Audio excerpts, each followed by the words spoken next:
Morning, everyone. So last week, we were just getting to start into Job chapter 8. In Job chapter 7, we had gotten to see the very end of Job's lament. He had just finished responding to Eliphaz, and after he responded to Eliphaz, he kind of continued on with his lament. And then in response to this, in response to Job continuing to lament his case, another friend, Bildad, speaks up, and that's where we left off. And so before we dive into the reading from the chapter, I put together just a very, very brief slide here, just for a couple things for you to think about as we read through this chapter. As we read through Job chapter 8 and we listen to what Bildad has to say, I want you to think about it from two perspectives. First is the practical perspective. What is Bildad doing well in his speech? Remember, he's come to help his friend, and that's his goal. So think about what Bildad is doing well. What can we learn from that? What can we learn about helping out a brother who is in a hard time, right? I also want you to think about what he's maybe doing wrong. Are there things that Bildad's not doing well that he could do better in approaching a friend in need? Okay, so that's one bucket. I want you to think about the practical things that we can apply from there. The other thing I want you to think about as we go through chapter 8 is the philosophical side of things, right? So what is Bildad correct about when he's talking about God's nature and God's justice? And then what is he wrong about? What are the things that Bildad is just assuming and then he gets wrong? So I'll leave that up there and just kind of think of that as a prompt as we go through here. So last week we got to get through the first couple verses. We'll read through those quickly again. It says, "Then Bildad the Shuhite responded, 'How long will you say these things, and the words of your mouth be a mighty wind? Does God pervert justice? Or does the Almighty pervert what is right? If your sons sinned against him, then he turned them over to the power of their wrongdoing. If you will search for God and implore the compassion of the Almighty, if you are pure and upright, surely now he will stir himself for you and restore you your righteous estate.'" So in these first couple verses, we kind of briefly got to go over these at the end of last week, but we'll just go over them again here. What do you think Bildad is getting right and getting wrong here? He's concerned about his well-being and his soul. Yeah, he's concerned about Job's well-being and his soul, right? I would say that's a good thing. I think that Bildad is definitely motivated to try and do the right thing here. He's got good intentions. Well, Matt? we start that with just you're like a big wind. He doesn't really sugarcoat things, does he? No, he calls him a windbag. He says he's just going on, and Yeah. when are you going to wrap this up, huh? Yeah. So you read down through there and you see several of those places for He's a very direct man. Yep. Matt? In verses 5 and 6, he's predicating all this on the idea that Job has sinned, and that's incorrect. Right. But in general, if someone had sinned, verses 5 and 6 are good advice. If you will seek God and plead with the Almighty for mercy, if you are pure and upright, surely then he will rouse himself for you and restore your rightful habitation. That's good advice. Yeah, it is good advice. He's just assuming too much about what's going on with Job. Right. I mean, he's right about God's compassionate nature, right? I mean, even if you've sinned and brought this all on yourself, Job, God can restore you, right? He's making this assumption that Job has earned these events. But yeah, this advice that he has in 5 and 6, it's good advice if you have sinned, right? To turn back to God. That is good advice. I think that, the part here in verse 4 about, he goes directly to what he sees as the heart of the matter is, your sons died. And again, he's assuming that they sinned, that they earned this. And remember, we're not told that. We don't know if the sons who died, if they sinned in some way or if they didn't. I get the impression from the opening that, they hadn't. But this might be something that Job wonders about. Because remember, in earlier chapters, we read that Job had a habit of going and he would make sacrifices, not just for himself, but for his kids, just in case they had sinned. He prayed for them and sacrificed so that if they had sinned, he was trying to take care of that and work through that for them. So, that might have hit a little bit closer to home for Job. And I'm sure that was very difficult to hear, especially coming from someone who it seems was close to him. Any other thoughts or comments before we continue on in the chapter? Okay. All right, let's pick up in verse 7. Starting in verse 7, it says, "Though your beginning was insignificant, yet your end will increase greatly. Please inquire of past generations and consider the things searched out by their fathers. For we are only of yesterday and know nothing, because our days on earth are as a shadow. Will they not teach you and tell you and bring forth words from their minds?" So I think it's funny in verse 7, again, we kind of remarked on this, Bildad's starting with an assumption, so he's wrong, but he's also kind of right here, right? Job's end is better than what it started as. He increases more. Not that he could really know that, but that ends up being true. It's almost like he's prophesying. It does seem that way, huh? Now, this section in 8 to 10, what is he getting at here? Can you paraphrase that or word that another way? What is it that Bildad's trying to say here? What's that? Life is very brief. Life is brief? Yep, for sure. He says that our days on earth are as a shadow. And there are other verses that support that as well, right? So life is brief. Again, some more good advice. What else? Rick? He's also encouraging Job to look back at the already known knowledge of God from their forefathers, from what came before, and consider the discoveries of their fathers. He's talking about that knowledge from the past is still good knowledge, this knowledge of God, and he's talking about the wisdom which he's speaking out of. Even if he's made wrong assumptions, he still has some good wisdom here. Yeah, he's talking about looking back at the wisdom of the ancients, look back at history, learn some lessons from our past, right? Which, again, to me, seems like, pretty good advice, right? Overall, a lot of the things that Bildad says are good advice. He might deliver it in a little bit of a rough manner to Job, but he's trying to give good advice, Other thoughts? Matt? He's kind of appealing to that, maybe that, the wisdom of the fathers, in the sense that everyone knows it's this way, He's sort of appealing that he's right, because this is the teaching of everyone else, and so you're wrong, Joe. Of course, he's missing the point. Right. Yeah, there's definitely something to be learned by the way that something has always been done, right? If something's always been done one way, a lot of times there's good reason for that, right? But then again, just because something's always been done one way doesn't necessarily mean it's correct.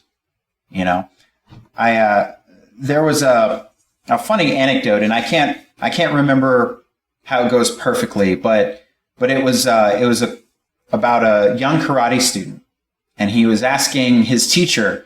He's like, "Why do we tie our belts just like this instead of a different way?" And he said, "Because this is the way that my master taught me, and it's always been done that way." And he said, "You should go ask my master if you want to know." And so he goes to his master, and he asks him, and he's like, "Because we've always done it this way. This is the way it's been handed down from my master." And it turns out that master was still alive as well. And so he climbed a high mountain and he went to that master. And he asked him. And he said, this is the way we've always done it. And he said, if you really want to know, he's like, you can go to my master who even still is alive. And so he goes to the highest mountain in the country. He finds this very frail old man. And he asks him, why do we tie our belts this way? And the old man motions him close. And he says, because if I didn't tie it that way, my pants would fall down.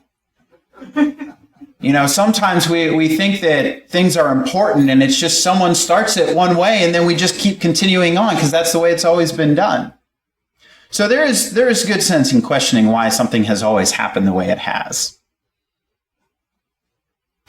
All right, let's go ahead and pick back up in verse 11. In verse 11, Bildad continues and he says, can papyrus grow tall without a marsh? Can the rushes grow without water? While it is still green and not cut down, yet it withers before any other plant. So are all the paths of those who forget God, and the hope of the godless will perish. His confidence is fragile, and his trust is a spider's web. He depends on his house, but it does not stand. He holds on to it, but it does not endure. He flourishes before the sun, and his shoots spread out over his garden. His roots wrap around a rock pile, and he grasps a house of stones. If he is removed from his place, then it will deny him, saying, I never saw you. Behold, this is the joy of his way, and out of the dust others will spring. Okay, so Bildad jumps into this section here where he starts giving us a lot of these metaphors, right? And so again, he's trying to make an example, but what exactly is he getting at with all these metaphors? He talks about papyrus, he talks about a spider's web, he talks about some roots and some stones. Like, what is he trying to get across here to Job? Right. The essence that I get of it is that everything, our lives should be based in God, based on God and his principles and what he teaches. Okay, yeah, I think that's definitely in there. What else? Nothing lasts forever. Nothing lasts forever. Okay. What else?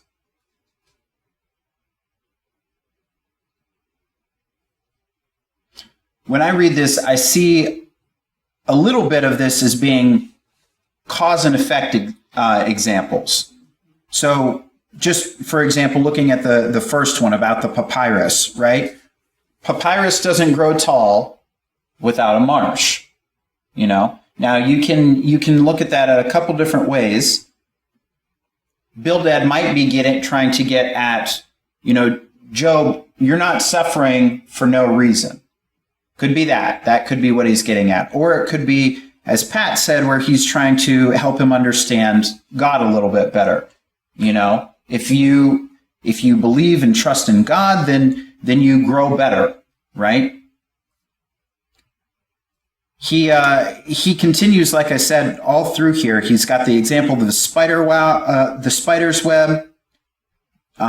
Verse 15, he talks about a man depending on his house, but it doesn't stand. He holds to it and it doesn't endure. You know, giving him examples of things that people will cling to that aren't God, you know, putting your trust in the wrong thing.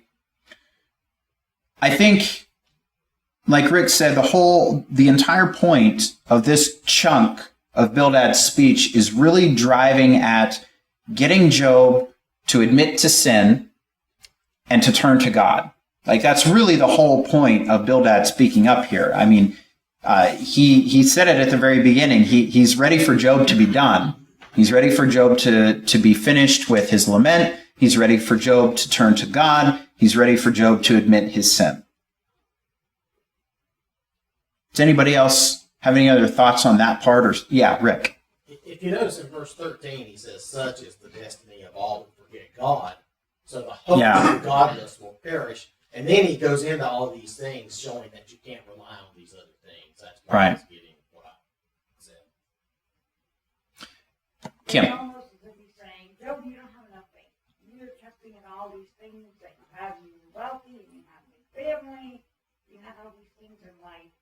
don't you see that you need to be trusting in God because Yeah. He endures and everlasting.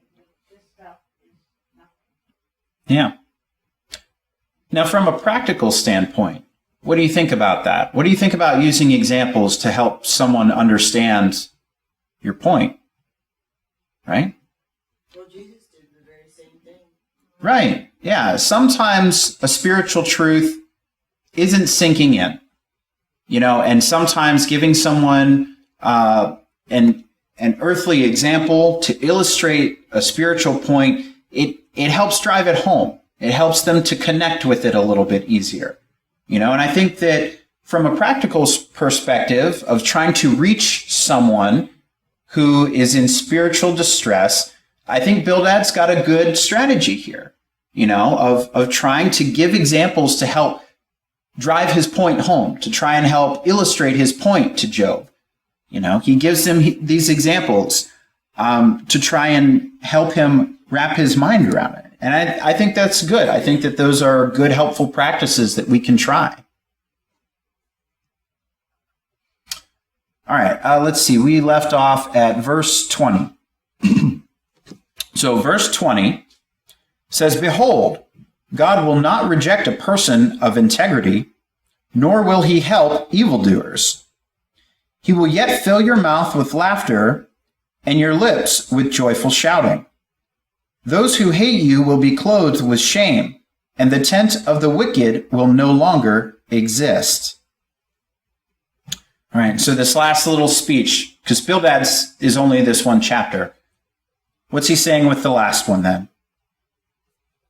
It's a little bit of irony again, Mike, as we talked about at the start, that those who hate you will be clothed with shame. Now, I don't think he hates Job, but he's becoming an enemy. He's wrong. Right. And he ends up being clothed with shame in the end of this.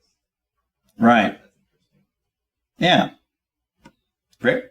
And he still has the assumption, of course, that Job is in the wrong, has done something wrong, and he's saying God would not reject you, or this would not happen to you if you had not done something wrong. So it kind of reinforces that as well, going along with what Matt's saying. Yeah. I also think in verse 20, at the very end, he says, "Nor will he help evildoers." I think that's kind of interesting because, that's not quite true. What is a sinner? A sinner is an evildoer, right? And who's God helping? Who's God sending his son to help? Evildoers, right? I get that that's probably not what Bildad meant, right? He's not talking about people who are actively seeking God and seeking help, But even there are cases when, God would strengthen an enemy of Israel and help them come to power as a way to chastise Israel. We've read about a few instances of that. So, again, I don't think that that's the essence of what Bildad was getting at here, but I just think that it's funny. It's always funny when people try to explain God, explaining someone whose ways are mightier than theirs. Kim? It feels to me that Bildad's a little more, because he's direct, a little more hurtful, like cutting to say that, even. Yeah. So you don't even have any hope. Like the evildoers, God's not going to do good for them. So kind of lumping him in there with that. And then this idea of this, maybe we don't see like a real obvious blatant sin, but your faith in God is weak and lacking. And Yeah. kind of this subtle sort of jab, like, you need to come on, snap Yeah. out of it. It's kind of hurtful. Yeah.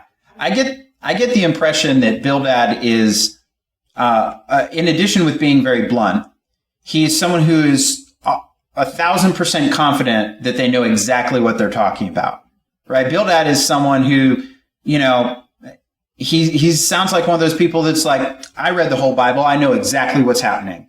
There's no room for growth with Bildad because he's got it all already. There's just black and white, and he gets it all. There's right and wrong.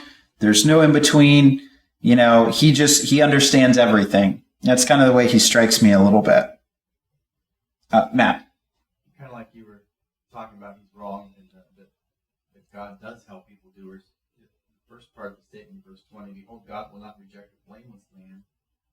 Our minds can go to the most blameless of all men who walk the earth, Jesus Christ, and how he wasn't protected from suffering, right? Yeah. He died on the cross for us. Yeah, exactly. Exactly. Yeah, so we can see that Bildad is, I think, simplifying things to a point a little past what they should be. So we can see from a philosophical side of things that, he is, he's kind of like trying to put God in a box when really God is vast and can't be contained like that. You know what I mean? He's simplifying things. He thinks he's got a really good grasp on everything. And as we see later, when God starts speaking to Job, one of the main points that God is making is that, Job, you know nothing. You don't have the faintest idea of the things that I oversee, and certainly that applies to Bildad as well.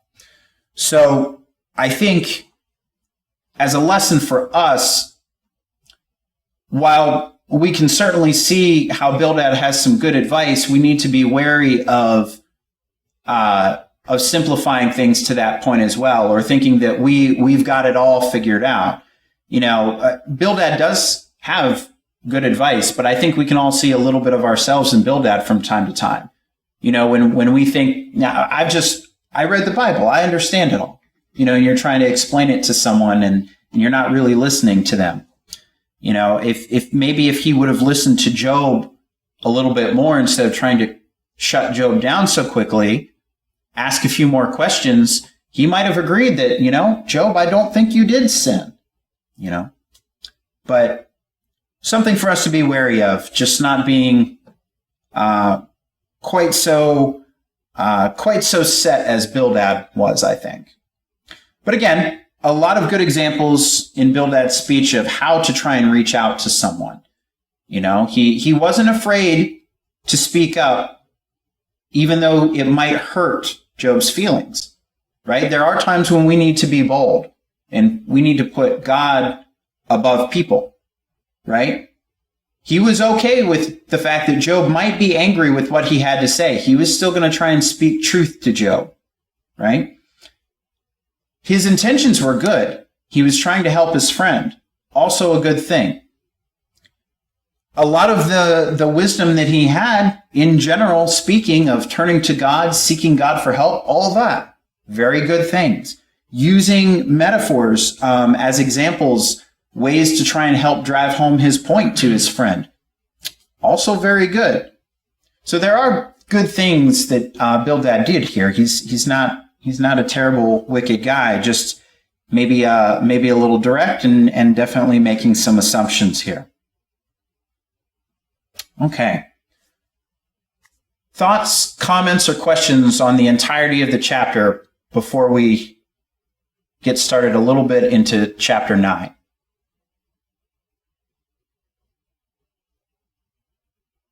Okay. Chapter 8 is a pretty direct chapter. It's just like Bildad. So there's not too much that's hidden and requires too much thought. He really is a direct guy.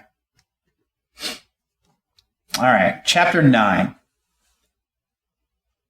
So now this is Job in response to what Bildad just said to him. Okay? Then Job responded, "In truth, I know that this is so. But how can a person be right? How can a person be in the right with God? If one wished to dispute with him, he could not answer him once in 1,000 times. Wise in heart and mighty in strength, who has defied him without harm?"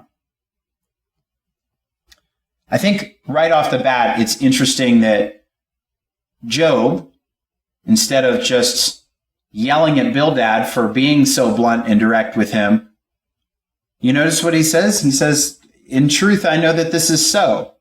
Now, I don't think that he's saying, "Oh, in truth, I know that I sinned and I need to turn to God." I think that he's talking about some of the other points that Bildad was making here, that God is where you want to turn to, because that's what Bildad had just ended with, right? he's talking about turning to God. And so that is what Job is saying, turn to God, and even in the idea of confessing your sins to him, yes, that is a smart thing to do. But this question that he asks, he says, how can a person be in the right with God? So what's Job meaning when he asks that question? Matt? I think he's kind of torn because he knows that he didn't sin. Yeah. But he also observes that he's suffering. Yeah. And he's trying to make sense of it. And so a lot of the book is him wanting to make his case to God. Yeah. But how can he win against God? Because God is God and he's all powerful and Job's just a guy. Yeah. Rick? Right. And in verse 2, he's saying, how can a mortal be righteous before God, at least this translation? And that just goes back to what we know, back in John, he says we all have sinned, so we can't say we don't have sin. So how can we be truly righteous? How can we say that we're always in the right with God? Yeah, exactly. Go ahead, Kim. I think Job here is acknowledging his position as inferior to God, and God Yeah. is far superior with power and wisdom, and there's no, what can you say?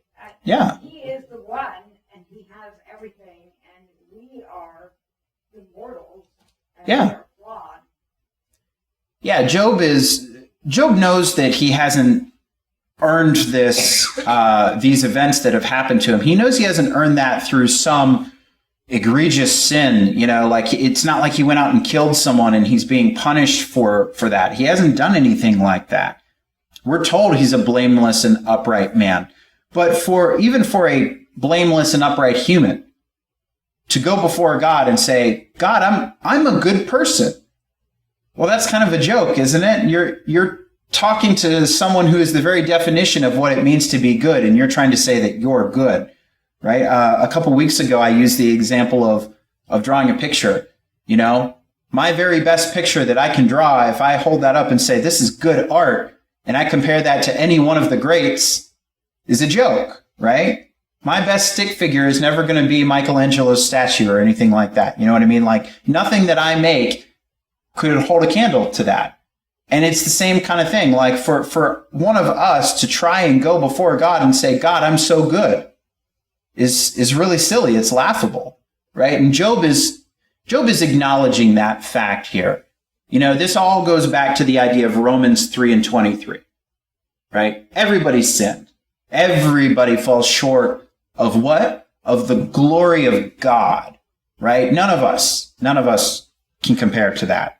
And so that's kind of what Job is getting at in this opening verse and then throughout the chapter. As Matt said, every time it's kind of like this court case scene that he sets up as an example. Matt. There's another verse that goes with what you're saying. Isaiah chapter 64, verse 6.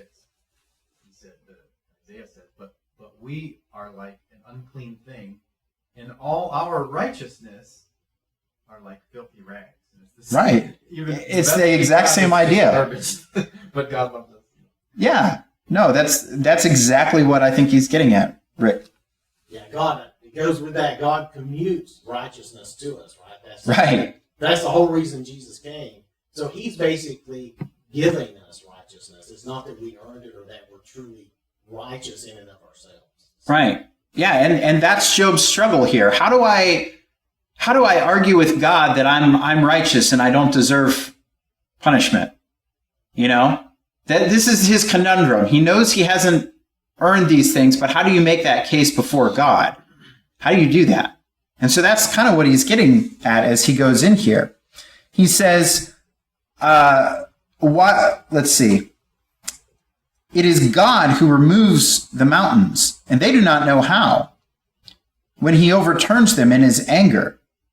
It is he who shakes the earth from its place, and its pillars tremble, who commands the sun not to shine, and puts a seal on the stars, who alone stretches out the heavens and tramples down the waves of the sea, who makes the Bear, Orion, and the Pleiades, and the constellations of the south.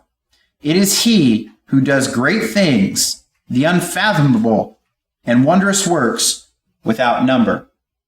And so Job just kind of gives us a short list here of some of the great things that he understands that God is in control of. He's trying to impress upon us the almighty nature of God and just how in control of God things are. And I want you to remember, too, as we get further into the book of Job, once God starts talking to Job, just remember that Job does understand, at least to a little degree, that God does things beyond his understanding. Right? In verse 10, right here, he says, God does great things, the unfathomable and wondrous works without number. So Job does understand that he doesn't understand everything, right? It's just that when God comes in later to talk to Job, he explains and expands upon that more. And explains to Job, look, you know even less than you thought you knew, you know. We're just about out of time. So any last closing questions or comments, Matt? It's interesting in the fit of his complete suffering and anguish and struggling with making sense of this. He's praising God. He's speaking of the glory and the greatness of God, and it speaks to his character. I think so too. I think it really goes to emphasize that even in the depths of his confusion and his turmoil, he's still revering God and holding true to that. So really good character qualities by Job. All right. Let's go ahead. We'll stop there around verse 10, and we'll pick up there next week. All right. Thank you, everyone.